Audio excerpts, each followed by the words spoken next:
So like I say, my plan is to actually have a look and see what's happening here with this bar. I want to see how much it's overlaying. So my plan is that I'm actually going to section this from back to front through here, and I want to get a section through here because I want to have a better idea of what's going on in that plane. Now look at this bit here.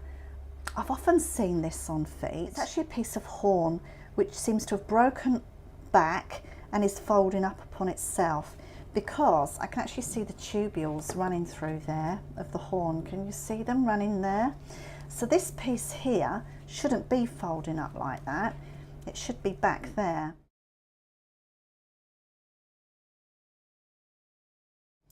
So it'd be interesting to see what's going on underneath here, where that's been folding back.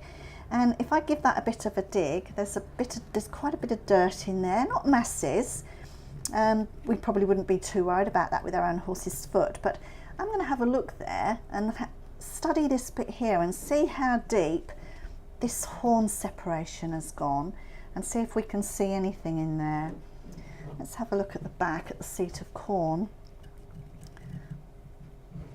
No, it's not very dirty in there. It's not too bad at all.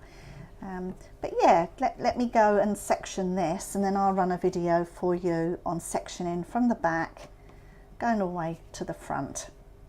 Thank you so much. Any questions, please don't hesitate to either pop them on Patreon or message me personally. I'd love to hear from you. Thank you.